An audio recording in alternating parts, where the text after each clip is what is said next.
YouTube, so Paul and Daisy here, good morning, day 85, another Tech Tuesday, and today we're going to talk about the new solar system that we're installing on our man cave, escape trailer, whatever you want to call it. Anyway, before I get started here, I found another 37-foot Marine Trade 1987 Euro style, and I just love the boat. It's absolutely gorgeous. Talked to Terry and Gary yesterday, and we're going to do a little video on it for YouTube, just helping them advertise it. So watch for that link. I'll add it to this video once I get it uploaded. So today I really want to talk about the panels. I went to Vegas. I got a hold of a wholesale distributor down there, and I was able to drive to Vegas, and I went with Keith, and we were able to pick up. I personally picked up two 400 watt Jinko panels, and they're nice panels, and they're just massive though. You can see me standing here next to these panels, just massive. 6'6" tall, 40-inch wide, just huge panels. They produce 400 watts of energy, at maximum efficiency with the sun hitting it perfectly. You can run these things at 1500 volts. And that means you can run the series in series. The panels will accept that, and you can hook that many panels together. We'll never get there because these are, basically 50-volt panels, and so you can put 10 of them together. And we can only max out at 3 on top, so 150 volts is the most I can do on top of the trailer. Right now I have 2, which should give me plenty of power to run my refrigerator, freezer 24 hours a day, 7 days a week, and never have to worry about whether I have power or I don't have power.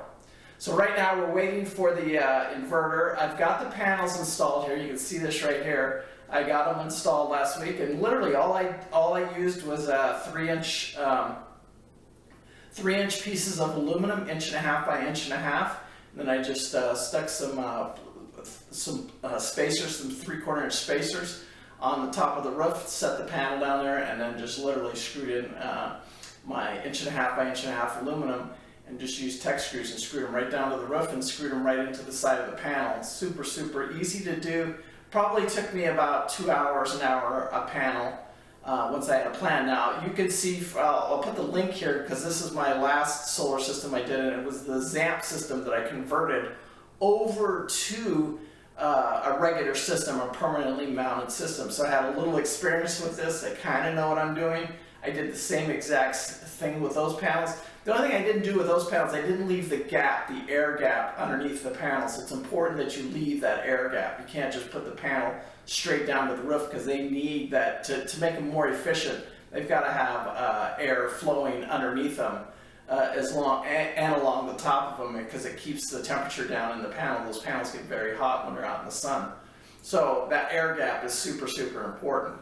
Now these panels here are just massive. Like I said, I'm going to wire them in series. So going down there, I'll have 20 amps of power going down to my inverter. I'm going to do a 3 kW right now. This is what we're talking about. It could change, but we're doing a 3 kW inverter and a 48 volt system. And the reason I chose this 48 volt system, I want to learn. My last system, it was a 12 volts, so I wired the panels in series. We put the MPPT controller in, and then it did all of its work converting it back down to that 12 volt system. Well, this is going to be, I'm going to have to go get 4 Costco 12 volt heavy duty batteries, RV batteries, and that's the system I'm going to do right now. Now that could change because the controller isn't in, and Scott says he's going to get me a controller. This is the solar guy down in Vegas, the wholesale dealer.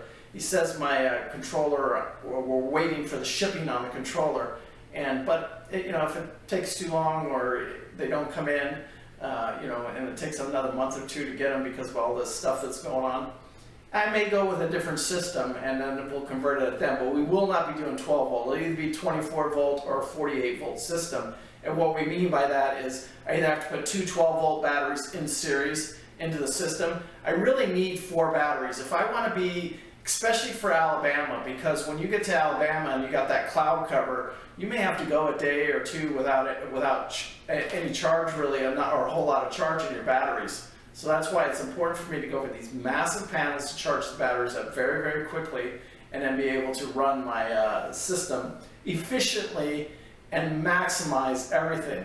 Now, when I get over to the Trawler, I'm not sure exactly what I'll do, whether I'll go at a 24 volt or a 48 volt or a 12 volt solar system, and that all matters because of wire size and what the voltage is in the boat, because you can't, you know, if the boat is all 12 volt, I can't really use the 48 volt system to run the power in the boat, if that makes sense, the 12 volt system. So you'd have to separate your two systems, and which is absolutely viable, and it's possible, and it's probably what I would do, but I would have to do more investigating to figure out between going 24 volt or 48 volt. But this system right now, as it's planned, will be a 48 volt system. This week I'll get the trailer over here, and even if I don't have the inverter, which was a 3 kW inverter, that means I can run a 3,000 watt appliance on this, and my refrigerator is going to be about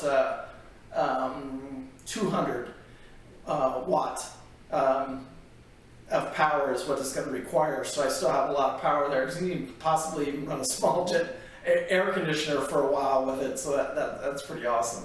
But I really just need it to run my refrigerator, my freezer, maybe even in an emergency situation. It could even do a hot plate or something like that, which it will do. It'll easily do that type of system. So as we get further along in the system, I'm going to put a link right here, because this is where I converted my ZAMP solar system over into a 12 volt permanently mounted system. And one of the things I didn't do with that system in the very beginning is I didn't put my air gap under the panels. So on this one I did do that. So, and you can see right here that I have about a ½ inch gap, and you just want airflow going underneath the panels and airflow going on top of the panels to keep those panels cool. It keeps the power on them more efficient when you do that. So that's important to keep that gap in there. And when I mounted these panels up here on the roof of my trailer, all I did was just literally cut a piece of 3-inch, 4-inch piece of a 1.5 inch by 1.5 inch aluminum. Literally just tech screwed them down to the beams on the trailer, and then right into the side of the panel. Super, super easy to do. Just make sure you have that air gap under there, and that's where we're starting with the system.